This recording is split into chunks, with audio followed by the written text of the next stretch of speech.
Hey, Raider Nation, how are you guys doing? Welcome to the Unfiltered Truth Game Day edition. We have a lot to dive into today. We have a lot to chat about. But today I am joined by former NFL wide receiver and former New York Jet wide receiver, Rob Carpenter. Rob, how you doing today? Hey, what's up, Phil, man? I'm doing all right. Been a while, man. Been a while. Yeah, I'm catching you bad, Phil. Like the audio is pretty bad, man. Hold on real quick. Oh, that's why I got Phil Robinson here with me now. All right, Rob, can you hear me? Y'all doing? The audio pretty bad. Hold on. Can you hear me now? I can hear you a little bit, man, but it's coming in like really, really, really choppy.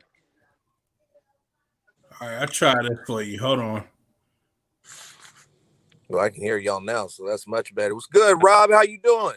I'm good. I can hear you now. All right. Good. Man, it's been a while. Well, that's it. I can hear the other Phil much better than you, man. I don't know what's going on with me today. You gotta upgrade to Mac. That's what you gotta do over there fooling with that Google Chrome. Step your game up, son. Hey, don't be disrespect my Google.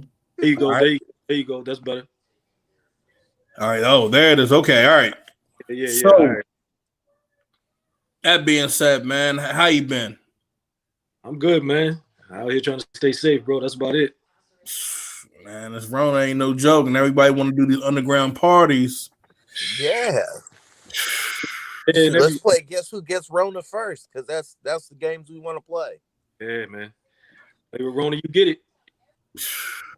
So, man, I was talking to you during the week. You said, man, my Jets are trying to tank for Trevor Lawrence, man. You trying to just say screw the season and get football Jesus? That's what they're trying to do. It's no secret. Everybody sees it, man. I mean, you know, the coaching staff and everybody trying to say the right thing, but you know, when you see what's happening and everybody's predicting what's going on, I mean, it's basically between the Jets and the Jags who want to get Trevor Lawrence, and everybody wants, you know, when you 0-11 at this point, what you playing for?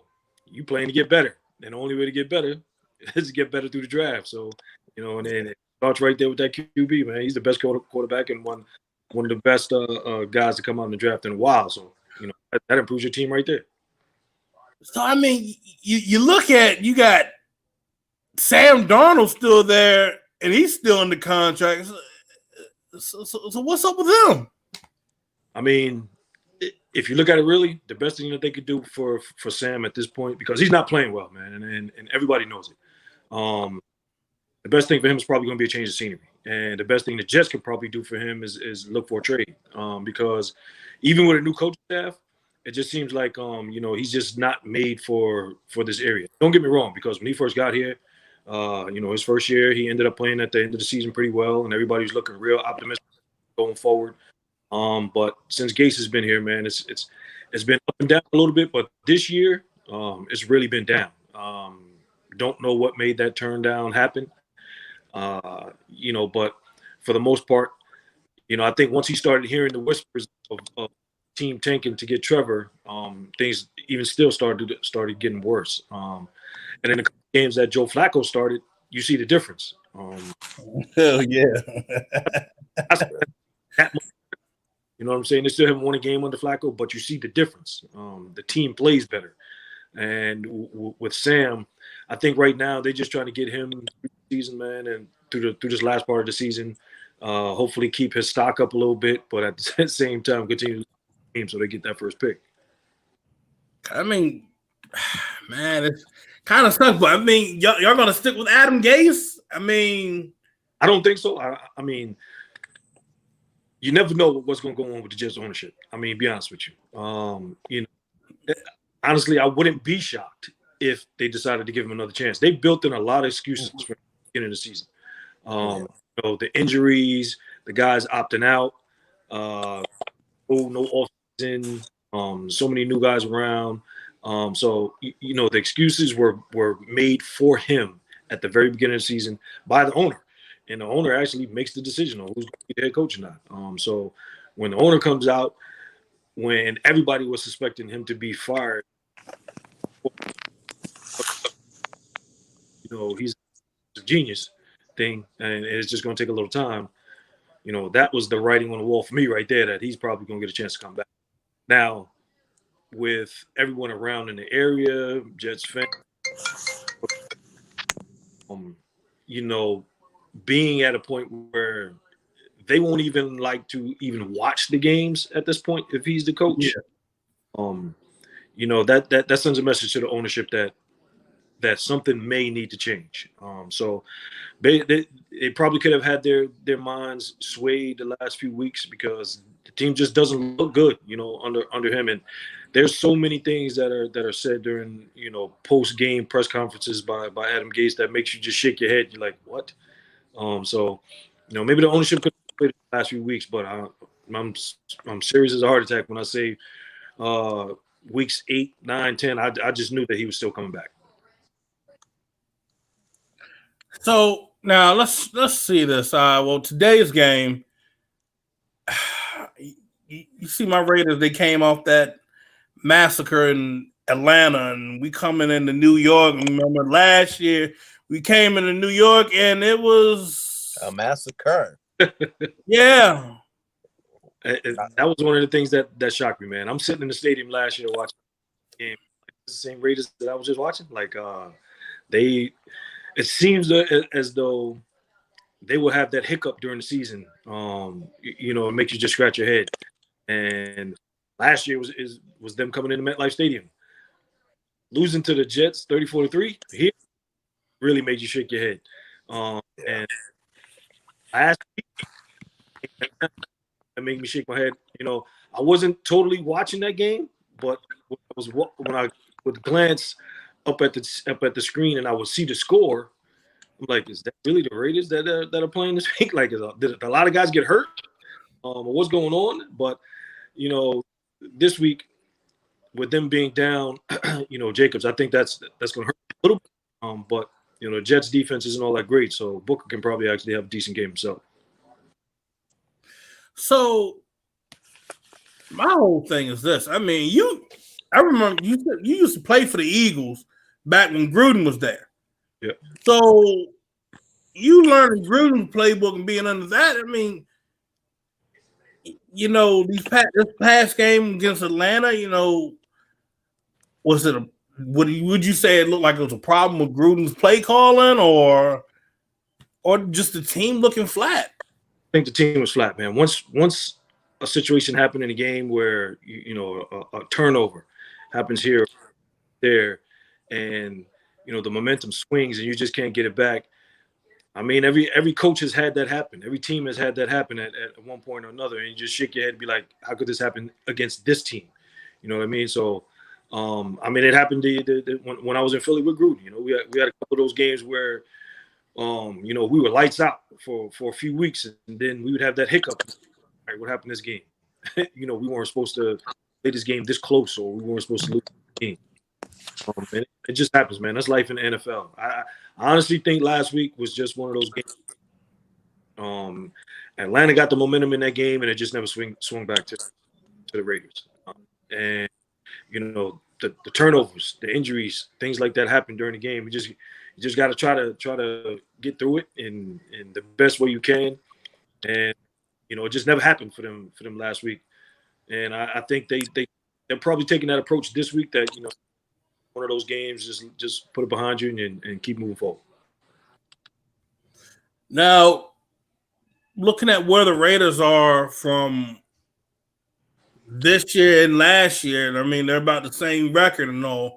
I mean, now does the key word "no excuses" come to light?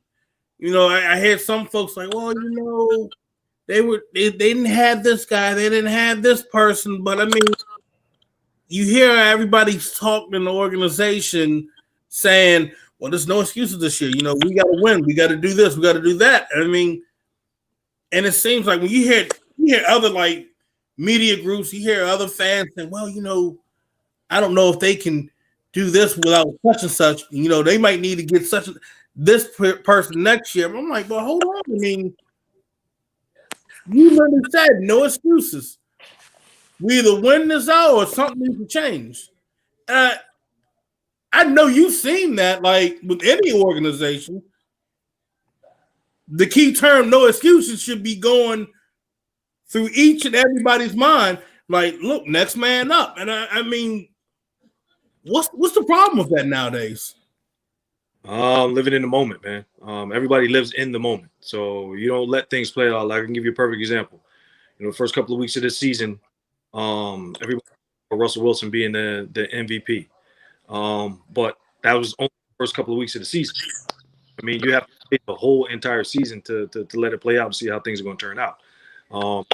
He's not even in the MVP conversation because the season has turned out that the guys who actually would normally be the MVP conversation are turning up to be there because of their consistency over the rest of the season.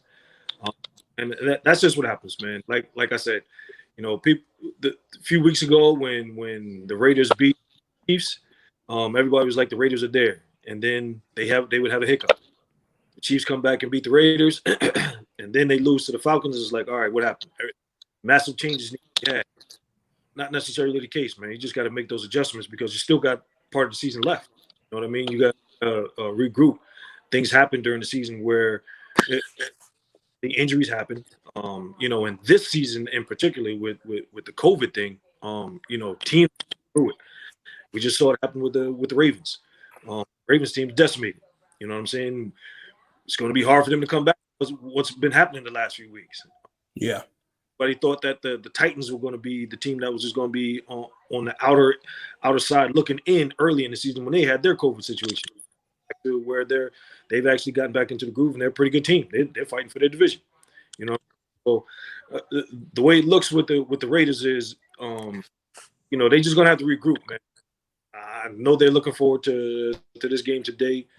You know, not necessarily saying that, you know, Jacobs being out is going to be a minimal thing because it is a big thing. You know, he's a big part of the offense. But like I said, Booker's a guy that I think can actually come in and do well for them. He's been playing well in his backup role, but the Jets' defensive backs are pretty decimated. They're playing a lot of young guys, man. So, and I'm pretty sure that as Gruden and the coaches were looking at the film, they know they can take advantage of it. And, you know, a guy that was on the outside looking in just in Philadelphia, Aguilar, you know, he's one of their main cogs right now, you know, and he has a good rapport with Carr, man. So I'm sure they're going to look to take shots down the field with him. Ruggs take shots down the field with him. And that's one of the things that the Jets don't have back there in the defensive backfield. So, you know, just look for them guys to take shots down the field and advantage of what the Jets don't have. If they do that, you know, they'll look to get back on track. Yeah, everybody will talk about, all right, the Raiders are back on track going forward for the rest of the season, looking to make this playoff push. Oh, right. I actually remember you telling me, because I asked you about Aguilar at the beginning of the season, and you said the exact same thing to me. And I asked you about the change of scenery, and you were right. Hit the nail on the head 100%. The change of scenery has done him fantastic. Now, you brought up Ruggs, and I had a couple questions about Ruggs. So overall, what's your opinion of Ruggs as a former wide receiver? We all have ours, but as somebody who actually played the position at this particular level, what is yours? Well, with him being a rookie, he's just getting to learn the nuances of the game that he didn't have to know before. You know, he wasn't the main guy when he was at Alabama. He was a big play guy, but he was the main guy. Went onto the field at this level with a team looking to be the main guy. A huge step. He has to do things he didn't have to do when he's learning to fly right now. And I think with the slow start that he had, you know, it hurt him a little bit. But again, with the coaching staff like Gruden and things, Gruden is a guy that is attention to detail in particular. This dude will spend, you know, hours on film going over 2 plays and the techniques within those 2 plays to show guys how it is that you must pay attention to detail and then get on the field and work. But for Henry Ruggs, it was going to take some time for him to get that rapport with Derek Carr. And I think as the season has gone along, it's coming along, but it's going to take him a little while, man. I'm not saying that, he's going to be anywhere near a bust or anything like that. And I know guys are looking for him to be this main guy and have put up these big numbers this year because of where he was drafted. With him coming into the role that he was supposed to have, I just don't think it was going to happen for him. When you're coming into the league, having to be a big play guy and not really being the guy to be that main person, where he was at Alabama, it's a stretch, man. So I wouldn't count him out by any means. Speed kills in this game. I mean, he's got it. So the big plays will be there. It's just going to be. I will look for once this season is over, and if they can get back to OTAs, where he can get to work with the quarterbacks and the rest of the receivers. I think he has a bright future in this league. Okay. And just to follow up, so statistically, Carr throws to his wide receivers the least in the league. And what does that do to a wide receiver's mentality when you're not getting fed out there? And basically your quarterback has got you out there running wind sprints all game long. It could make you actually just fall off and make you go into a lull during the game. Everybody knows that Waller is that guy, on the Raiders. And if teams are looking to shut him down, then it's going to fall on to the receivers. The big plays have come from Aguilar. There's been a few from Ruggs. You guys have Renfro. So when you have a bunch of receivers on the field at the same time, and you just in that offense, I wouldn't say that it's like some of the other offenses in this league where the outside guys are just running deep all the time. Kind of like in the Jets offense, the outside guys are actually going deep a lot. So it is like you're just out there running wind sprints, when you're not getting the ball. But when you're running all over the field in the Gruden offense, which is the West Coast offense, it can make you go into a lull. But at the same time, when you know the play's coming in and you look at the defense, you know if you're going to get the ball or not. If you're on the same page with your QB, and you read the defense once you go out to your lineup, you know right away if you're the first, second, third option that's going to be in that play. So you're going to have to turn it on if you're in that first, second, or third option. So it's not all the time where you're actually out there, just having to go 100 miles an hour on every play, because sometimes you don't. And the offense is built that way, where you don't. You're just the outlet if need be. But at times, man, when you're out there and you know that a team is putting one-on-one with you, and you're out there just toting the guy, you're not getting the ball, you can't get frustrated, especially if you believe that you're the guy. And I'm sure it's happened, all season with all the receivers they have on their team. And you just got to fight through it, man. So, and you know that sooner or later your chance is going to come, and where you might get 2 targets one game, and then the next game you're getting 12. So, it just depends on who you're playing and how the game plan is drawn up.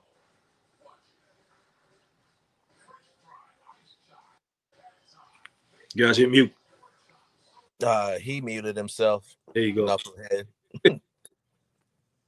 Still muted. Yep. Come on.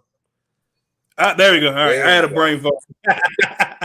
But no, you're absolutely right. I mean, and I'm looking in the comments section, Earl, a lot of rookies don't dominate their first year, and what you're saying that he's going to have to learn this. He's going to have to get accustomed with getting on par with Carr for a while. I mean, I get it, and that literally makes a lot of sense. A lot of folks think he's going to come out the gate getting 1,000-yard season, having 15 touchdowns, and let's be real here. He didn't even do that at Alabama. So him probably coming in to end the season with maybe about 600 or 700 yards, that's something I was expecting. But there's times when you look on film, you're like, Derek, he's wide open right here on this time, but you try to force a couple balls there that you shouldn't be doing. And that's my whole thing where I get a little frustrated with. But Derek's going to have to start moving that damn head around and stop going back with that one look read, because I feel that's what got him in trouble last week.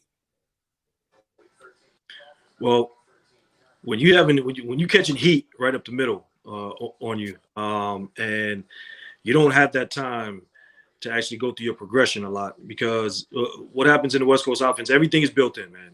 The progressions go 1, 2, 3, 4 real quick, and if you put your time in that one or the two guy on the play, and they don't get open quick enough, the rush is right there in your face.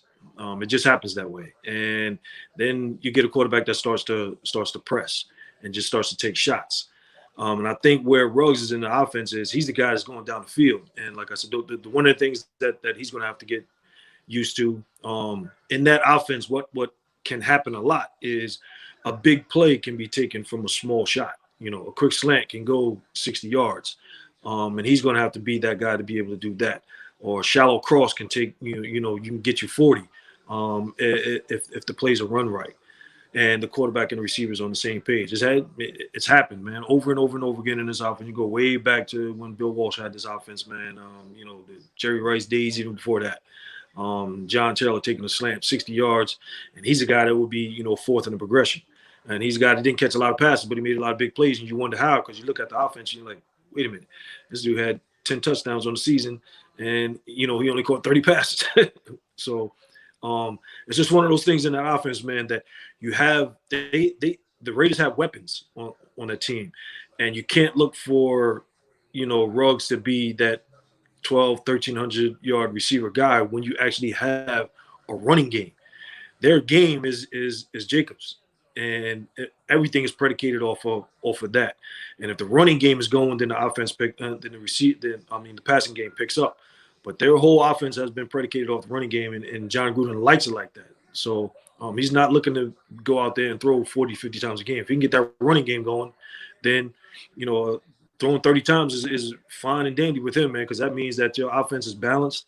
You're controlling the clock, you're putting up points, and that's the way he wants it to be. So you have weapons out there. Waller is that guy, that you guys have, and we know that John Gruden loves that guy. We know that Derek Carr loves to throw to him. He's a big play dude in that offense.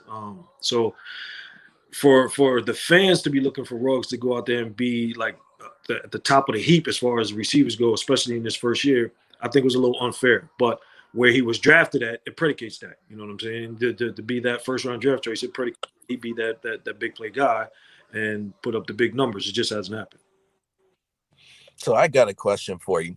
So can you explain the difference to our listeners between having a quarterback put the ball on your body, having him underthrow you, and having him hit you in stride when you're in mid route? That predicates the big plays that happen. If you have a quarterback that can hit you in stride, even if you are covered, and 2 yards is, you know what I'm saying? That's basically, or I should say, 2 yards is open. If you have one step on a guy and he still has his hands on you, 1 yard is open. And if you have a quarterback that can put the ball in a spot where you can get your hands on, a defense can't, those can turn into big plays. Now, if you have a quarterback that is underthrowing you, that's a 50-50 ball. Even on a play that's on the sidelines, might not necessarily be a deep route. If he throws it out and it's underthrown, that's a play that normally for a quarterback that has accuracy, that go from a reception to an incompletion and put you behind the sticks. So having an accurate quarterback, even when a receiver seems covered, can make happen. And receivers in this league, you're going to catch the ball. So if it's second and 10 and you run a slant and it seems that a guy's covered, see Aaron Rodgers do it. You see Brady do it. They put the ball in a spot where only the receiver can catch the ball. And you end up being second and 4 rather than second and 10. That's a big play. Most offenses are looking to get 4 to 5 yards a pop. That puts you ahead of the sticks. That puts you in situations where you can manage the plays that you're actually calling. Once you get behind the sticks, that's different. If you actually isn't accurate, you see it a lot with young quarterbacks. They're used to throwing to guys who are wide open in college, and then they come into the league where guys who like I said, 2 yards is open. in the NFL. Even 1 yard is considered open when you're in the NFL. And a quarterback that can put the ball in a spot that can hit you in stride or put it in a spot where the defender can't get it, that's a good play. And that's how the NFL is actually predicated with good quarterback and receiver play. Quarterback that doesn't have a strong arm and notoriously puts you in situations where there are 50-50 balls down the sidelines or a guy running a crossing route and he throws a little bit behind him and defender makes a play. That puts you behind the sticks and makes the offense hard.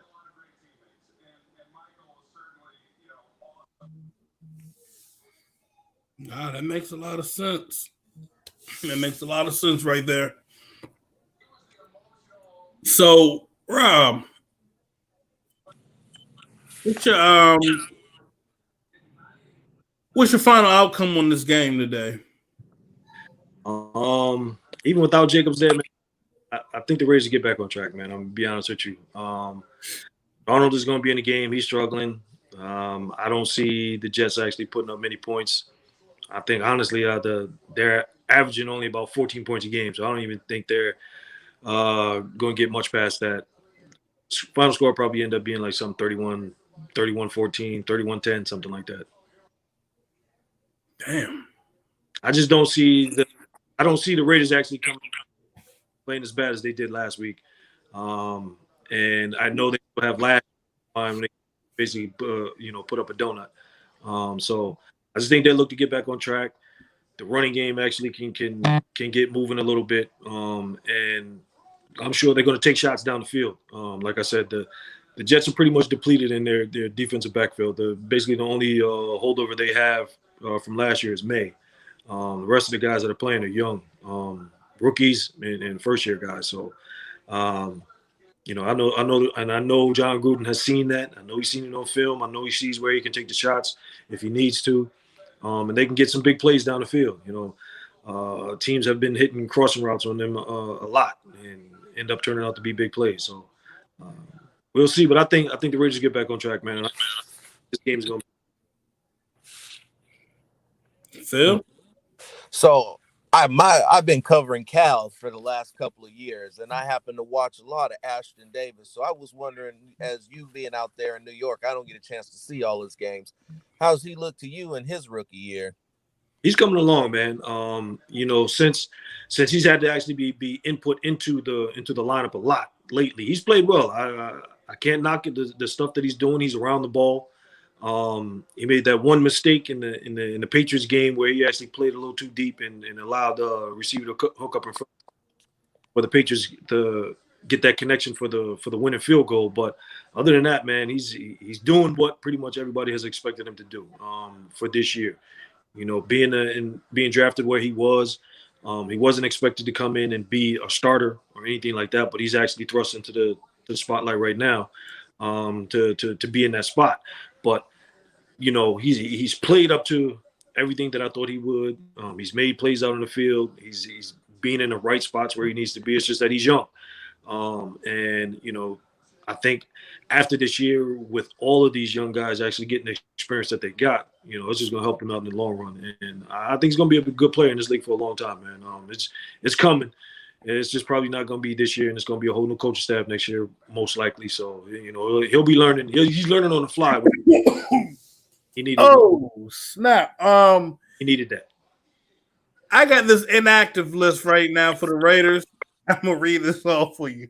Carl Nassib is inactive. John Simpson is inactive. Isaiah Johnson is inactive. Josh Jacobs, Jonathan Abram, Nathan Peterman.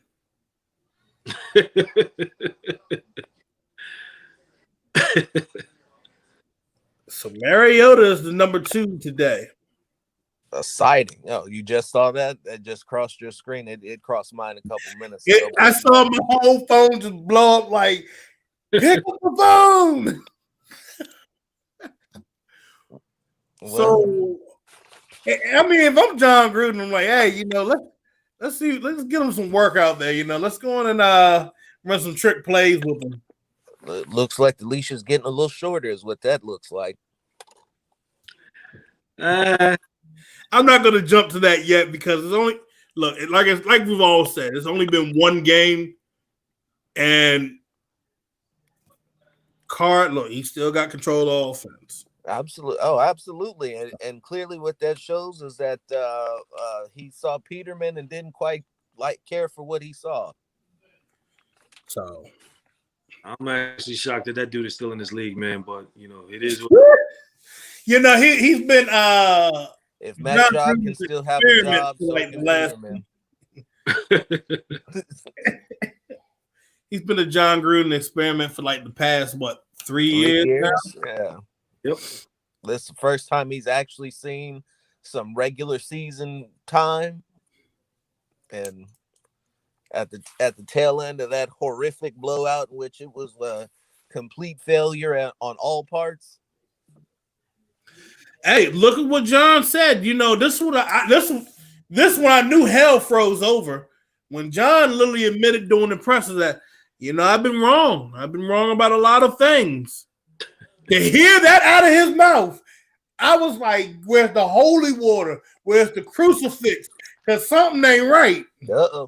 He actually did that. Then yeah, something ain't right. Yeah. Is he letting this that level of cockiness? Is he taking it down a notch? Is he saying I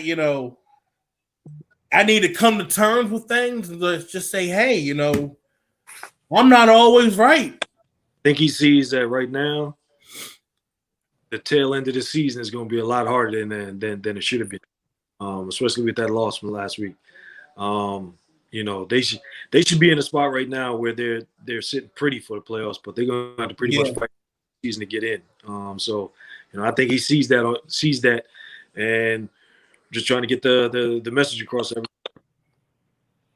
No, that's real, and with John, but I'm glad he's seeing it. He's like not being arrogant, like, oh no, I'm right about this, I'm right about that, and then no, I'm not right. I haven't been right about a lot of things right here. You 12 games in, you're sitting at 6-5, so you're still in a position to capitalize off the equity you built up early in the season, but you didn't got your ass handed to you by the worst pass defense in the league. You lost a game that you should have won, and now you're heading into a situation that looks like deja vu all over again. Now, my question to Rob is, when you hear those comments about, I admit I was wrong about a lot of things, to me that sounds like somebody turned up the gas underneath the bottom of his ass. And you're probably right, because like I said, when you look at the picture of the team, they should be sitting pretty right now. Going for playoff run, and yet now they're going to have to fight for the rest of the season to actually get in. Barring any craziness happening, this COVID situation over for the rest of the league. Somebody probably said something, man, and I wouldn't be far-fetched if Mayock actually said something. Said something. I know those guys actually have a pretty good relationship, but with the talent that they have on the team and the way the team actually started out the beginning of the year, riding high when they beat Kansas City the first time they played, and should have been up there, one of the top teams in the conference. And you're looking at it right now, like I just said, you fighting to get into the playoffs at this point. From putting up that dud last week. So somebody said something. If it wasn't Mayock, it had to be the ownership. Saying, look, we shouldn't be in this position. And whatever you thought, right? Get it straightened out, and keep it moving from there. But we'll see what happens today, man. I don't think these guys actually have too much of a problem today. And like the wild thing about it now is, and he should be feeling that way because 10-6, that might not even guarantee you a playoff spot now. Not in the AFC, right? That's it. They should have been riding high, man. They should be sitting pretty right now, with at least 8 wins, and to be 6-5 is like, uh-oh. You know what I'm saying? That you got that uh-oh when you're looking at the rest of the schedule. You're like, man, we have to win out, to actually think about making the playoffs. And if we don't, you put up another dud today, yeah, the screaming is going to be, in that locker room after that. There's going to be a lot of writing on the wall, and a whole lot of talking behind people's backs after that if they don't get this win today. No, absolutely. Absolutely right. And I mean, really, I know I know a lot of folks like to drag and slander the defense, but really you can't even put the blame on defense last week. Defense was trying to hold Atlanta off as best as possible, but your offense was not executing. Now, knowing that Carl Nassib is going to be inactive today, that should tell you you're going to see a huge amount of Vic Beasley. So having him come off the edge with Crosby, and then you're going to see Farrell. Something's got to change.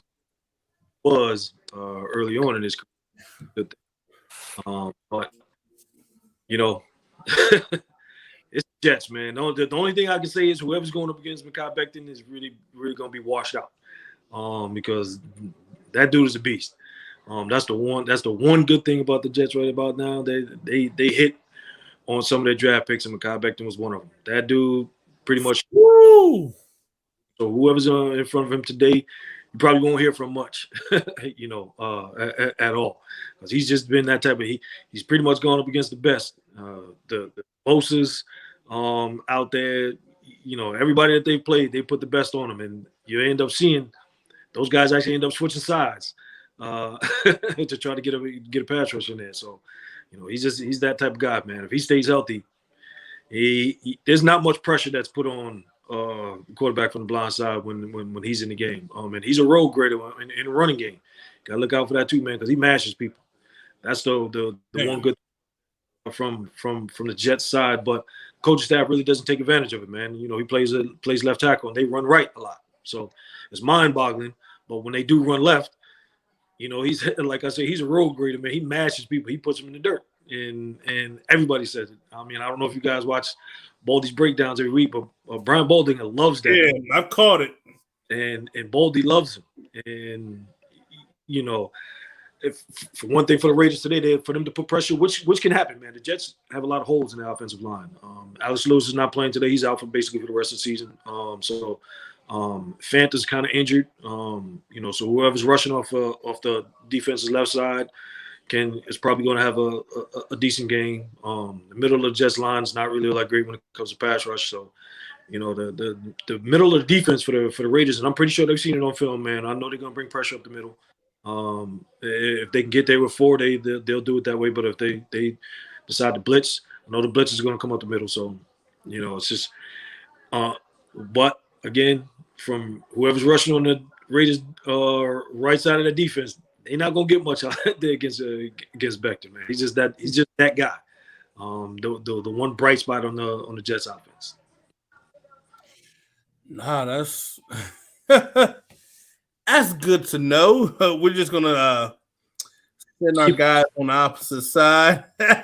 Yeah, overload that left side so we can stay away from Mekhi Becton. Yeah, you guys keep an eye on that. You'll see that dude is a beast, man. He mashes people. He mashes the best. Basically, a little conversation I had with Brian Balding, a couple of weeks. He makes Pro Bowlers basically look, mediocre, and Balding was like, pretty much feel the same way. He's healthy. He's good. He's really good. Okay, so. Yeah, that was a mountain over there. I remember that was a draft pick that was heavily applauded when it came out and it happened. It was because they didn't think he dropped down far. They thought he was actually going to be the first tackle taken. He ended up being the third, but thankfully he fell to Joe Douglas' lap, and I knew that he wasn't going past the Jets if he actually got down that far, man. That dude, he's one of a kind. Don't get me wrong, because a couple of the tackles that were taken in this year's draft are pretty good, man. Wirfs is good. Thomas is actually decent, but Becton he's that guy, man. And he's a big fella that can move. That's the thing. He's He's a very big fella. That actually is a very athletic dude, man. Doesn't have any problem moving his feet. And hand work, and he's strong as hell. So guys just don't move when they come up against him, man. And he moves guys out the way in the running game. It's almost comical. Like it's like a big grown man tossing around little kids, man. It's funny at times. Well, we're about to see Max Crosby go up against him today, and I'm just gonna be like, thoughts and prayers. Hey, Max be like, hey, I can handle this, I can do this. I'm like, I gotta see this today. Yeah, it's been a while since Max has practiced against Big Trent, but that's how Max got his start, was up against the biggest fool they could find.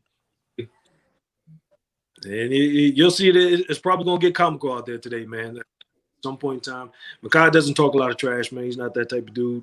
Oh, he's that quiet giant where it's like, hello, I crush you. Yeah, that's get up. I'll see you next play. This is gonna be a reoccurring thing for you, getting up off the ground. So that's basically it. He knock you down, help you up, and go back and knock you down again. That's damn.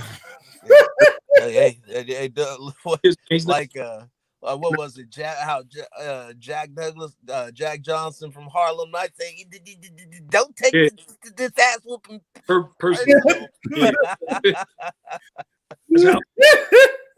Done all season. He just knocking dudes down, help him up, go back and knock him down again.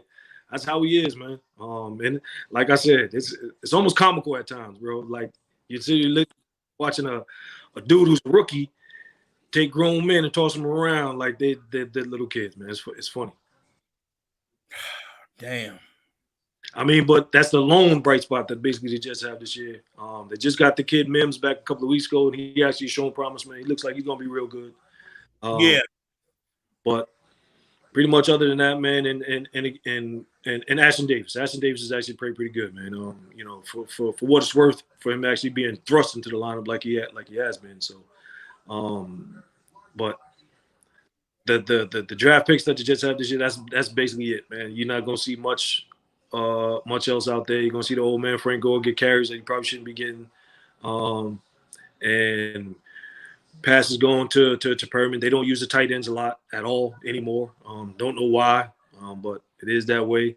So you're gonna see some interior runs from Gore, and you're gonna see some passes to the outside. They don't even use Crowder like they did earlier this year and last year, because Crowder basically was a Pro Bowler, man, playing out of the slot.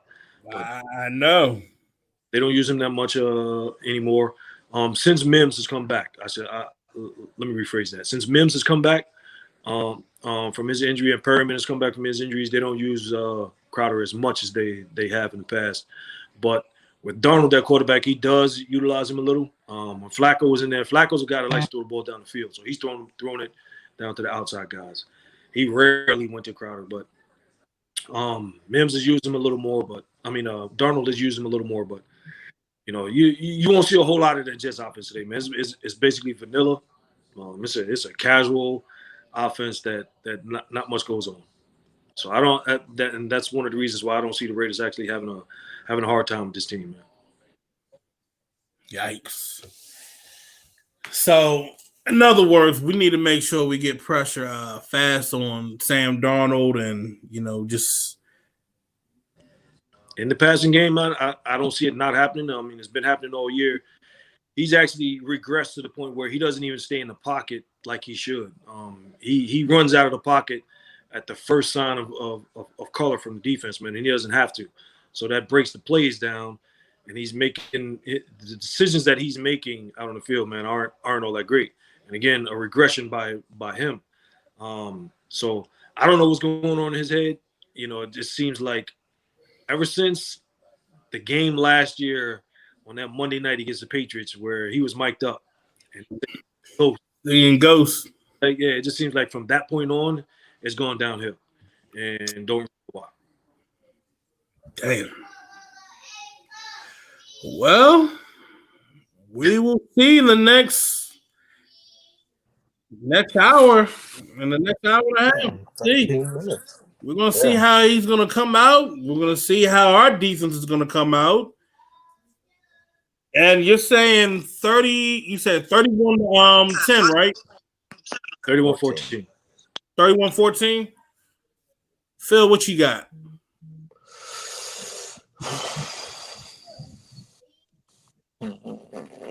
That's a good question. So if you'd asked me 2 weeks ago, I'd have had it at something obscene. It'd have been a 50 to 10 jump off if you asked me 2 weeks ago. After last week, no Booker. Aguilar's still playing. The D got some key defensive pieces out. I would say I got it at probably about 28 to 17. Giving the Jets credit, they don't really score a whole lot, but I'm not giving the Jets credit. I'm subtracting from the Raiders. I hear you. I hear you. After what I saw, and like I said, I got all this smells all stinks to high heaven of deja vu. And I would probably agree with you and probably change a little bit if Flacco was the quarterback. But since Darnold is the quarterback, his regression has been pretty much terrible, man. Flacco wouldn't care. Flacco would be throwing the ball all over the field, and he would be giving the Jets chances to score points. When he was at the helm, the Jets actually scored. With him not being there, see that happen. I'm gonna throw it as I'm actually gonna go 30. I'm gonna go 30 to 10. That's possible, and I really see that happening. I'm gonna go 30 to 10 because one, I feel you got two pieces back. You got Joyner back, you get Farrell back, and from what you're saying with the O-line having being healthy today, going into today's game, I see the Raiders probably looking to take advantage of that. And I mean, you got to take advantage of it fast because the way our defense has been all season. I mean, when you got a gimme right there, damn it, you got to take it. And you're looking at with Josh Jacobs not being available for today's game, you're looking at Devontae Booker. Some of the plays that are given to Jacobs, like on those outside runs, Booker has the burst better than Jacobs. He's a little bit faster than him. So on some of those plays that are given to Jacobs, I'm like, I mean, Booker can execute on that, and he can just run right downfield for big runs. And he's shown it all season. That's actually why I said earlier that Booker's probably going to have a decent game. The Jets' interior run defense is great. They've been pretty good all year, but there have been teams that actually who have some speedy running backs been able to take advantage of the Jets on some outside runs. Especially you look at back when it all started with the 49ers and what they did in the running game. Don't get me wrong, because the 49ers are pretty unique. Their running game is they're real good at it, but other teams have done the same. It's just that the interior Jets running defense is very good.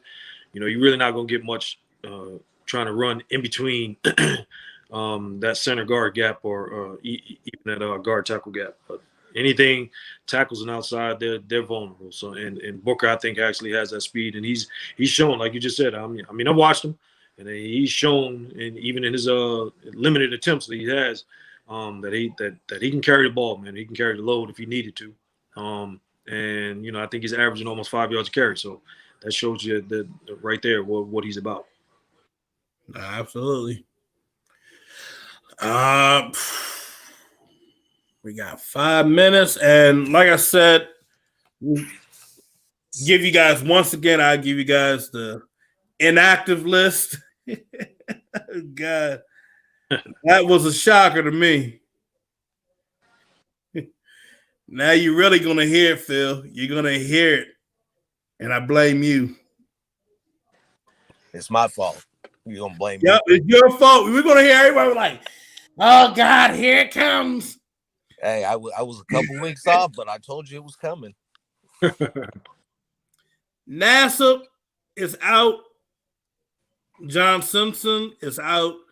Isaiah Johnson is out. Josh Jacobs is out. Jonathan Abrams is out. Nathan Peterman is out. Ah, man. Saw that flash across my screen. Oh, it just hit your screen? I just saw a flash across my screen. Now, look, Phil, you know if it does happen, you know Ty owes you a sandwich. He's gonna owe me a lot more than that, and I'm gonna be on him to collect my $100 too. I told him. He was talking reckless last week, Rob. He was already trying to dig up in my pockets. I told him he wasn't getting paid no matter what. But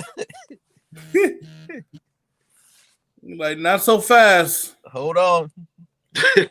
Not so fast, Jigga man. Yeah. But so my what I'm kind of worried. You gave me kind of a blueprint. You said, and with Becton playing the left side and having Farrell back is going to be better for them, because one of the things that I've noticed in the last couple weeks is that teams have been attacking the edges of this Raiders defense, running the football, and have been all season long actually, and have been incurring success. Now, the other thing the Raiders have shown lately is a problem with tackling, and a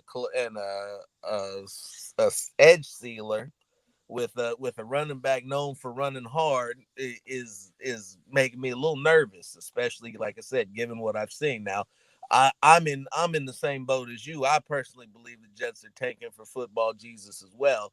But I've seen this Raider team do some things that have left me scratching my head, just wondering how. And I know that we've heard about how Frank Gore is having that attack of pride and not wanting to go out on an 0 for team. And could Frank Gore turn back the hands of time out there in the cold and get these young bucks for the Raiders all they can handle? I don't think he'd be able to do it for 4 quarters, man. They don't really use him like that. I mean, first half he gets a ton of carries, and when second half starts, they put in some of the young guys. And since Piron is actually out, they have 2 other young running backs. Oh, damn. Yeah, so unless the Raiders are just super soft in the middle of the defense, man, Frank usually runs for about 60 yards per game, and I think he's only scored 1 time this year. So, I don't think you guys actually have a whole lot to worry about. Like, that's interior offensive line is not really all that great. So, the big push that they usually get is if they're left, but they don't really take advantage of that a whole lot. I don't know why, but they're more of a right running team. Don't get me wrong, Bank does a good job at the right tackle, but he's a little bit banged up. And I can't see they don't really have a ton of speed at the running back. So I don't think these guys are actually going to be out there putting too much pressure on the edge of the Raiders defense. I just don't see that happening. Y'all want to hear something wild? This came from Kurt Warner this morning. If you get pressure on number 4 early, it affects his whole game. He panics, fumbles, makes poor decisions. Expect the Jets to blitz a lot today. I mean, I can see that's Greg Williams' thing, though. He tries to put pressure on the quarterbacks, but also that's the reason why I said that the Raiders are probably going to take shots downfield. Raiders have that outside, and Jets DBs are young, so that's been the Achilles heel for them as far as in the passing game, man. Guys get lost in coverage, and you kind of wonder sometimes how guys end up in the places that they are when Greg Williams is going to be bringing pressure. That's just his defensive style. So he does that. So you can expect the Jets to bring pressure. It's just that when you have so much speed on the outside for the Raiders, they're going to take shots down the field. And I'm pretty sure Carr's going to sit back there and try to take those shots and see what can happen. It's a lot of speed out there for the Raiders on the offensive side of the field, man, at receiver. So just to keep up. Absolutely. But one thing that is going to be there, man, it's windy in MetLife today. I saw a report a little early where sometimes the gusts are up to like 20 miles an hour. So just depending on how the wind is blowing and which direction is blowing in that stadium, it can go across the field, it can go, north south. But depending on the wind in that stadium might affect some of those plays as well. But I do expect the Raiders to take shots down the field quite a bit. If it's not just straight up go routes, it's going to be a lot of deep crossing routes and stuff like that to try to confuse those guys back there, because Greg Williams does try to bring pressure. No, that's true. I've seen Greg Williams over the years. He'll do it. Going back from the Rams, going back from the Bills, going back from the Redskins. Where his style. If he doesn't have the personnel on the field to try to get it done, he's still going to try and force the issue. Oh, absolutely. I believe you. And you have to. I prefer to be an aggressive defense rather than one that sits back and waits and lets things happen in front of them. And that's just it. And that's the reason why so many of those young guys, the young DBs, are playing for the Jets. One of the reasons why everybody has said over the last couple of years that's one of the areas where the Jets need help. They need cover guys, because just the offense. I mean, just the defense that he runs. He runs a defense where he likes to play man to man. It's just that way. And don't get me wrong, the young guys that the Jets have back there, man. I like the kid Bryce Hall, man. He's the rookie they have this year. He's good. He's aggressive in his coverage. He's learning on the fly. His first game's out there against the Chargers, man. So he got adapted to this game real quick, and how this game goes, man. Going against two of the top receivers in this league. Yeah, I've seen it, and I don't even think he's given up a touchdown this season. That one that came on a scramble drill against the Chargers. Okay. Yeah, I did a little bit of film watching late last night, and then I was just like, hey, you got some bright spots. Allen put him in the fire, but he stood up well, man. I can't front. He played right in front of him, stayed right in his hip. He was in his hip pocket. So in those man-to-man coverages, it's just that one where he got caught in the scramble drill in the end zone, and honestly, the touchdown that Keenan Allen caught, he got a hand on the ball. It's just that Keenan Allen made a hell of a catch, man. So, yeah. Well, hey, we're wrapping it up. Rob, I appreciate you joining us this morning, man. I really do, man. I know I hit you up a little late. I was like, let me get Rob on. He knows about the Jets better than anybody. Let me go on and get him on. I appreciate you joining us today, dude. It's all good, man. Hey, tell the folks where they can find you at. Yo, you muted yourself. No, that was me. I said, always a pleasure, Carp. You know what it is. Yeah, man. Yeah. I got you. But you guys can find me on Twitter, man. At Rob Carpenter 81. I'm on IG too, man. rcarp81. So that's me on the social media. All right, man. Well, Rob, you take care, man. Enjoy the rest of your day, and we'll see how this outcome turns out. You know I'm gonna end up hitting you up. I'm about to say, Raiders. I'll be talking to you guys later after this game, man. All right, man. All right, take care, Rob. Later. Phil, I know you got to get ready to roll on out. Yes, sir, I do. But it's always great to get a chance to sit down and talk with Robert Carpenter. It's a longtime receiver. The insights you get, that's professional wide receiving insights 101. Giving it to you straight, giving it to you unfiltered. Phil, I'm still on this. Damn, they activated Marcus Mariota today, and that's a little interesting right there. It would appear that some of the things that we've heard early on this week are indeed true. And so this is definitely something to keep an eye on to see how exactly the offense performs. Well, would you like to inform the folks what we heard this week? No, I'll save it for Monday. You're going to save it for Monday? You're going to save it for Monday? Okay. I mean, that's fine. We can give them the whole twist at the end.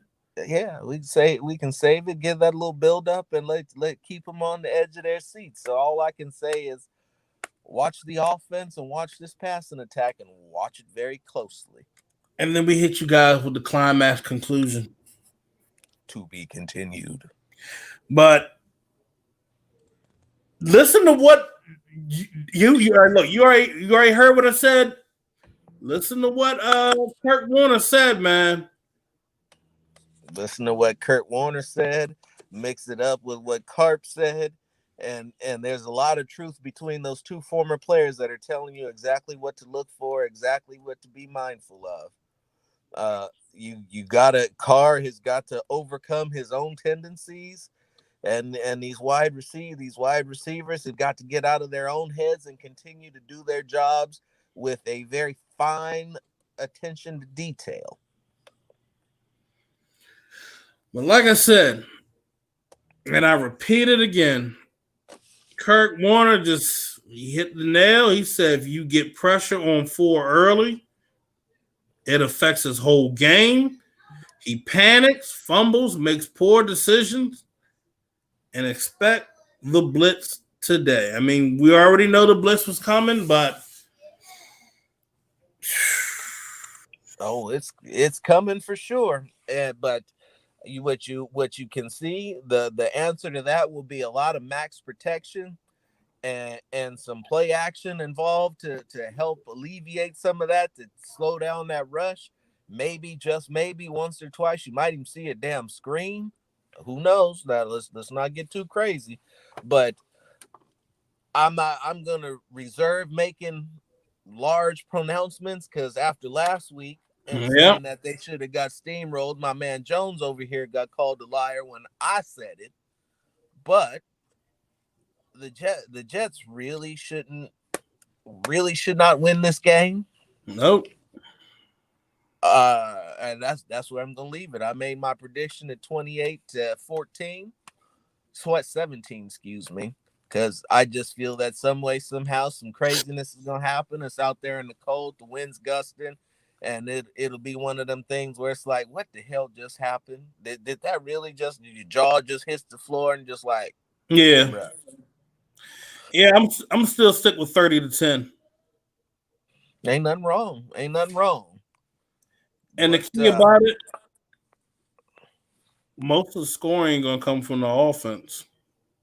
I would hope so. Very, very much. But it's come to that time. I'm Phil Robinson. He's Phil Jones. And this is the Unfiltered Truth. Y'all take care. God bless. I will be back doing post game. And I'll be yelling on Monday. Whether I'll be yelling happy things or obscenities will be revealed in about 4 hours. That is true. All right. Y'all take care. God bless.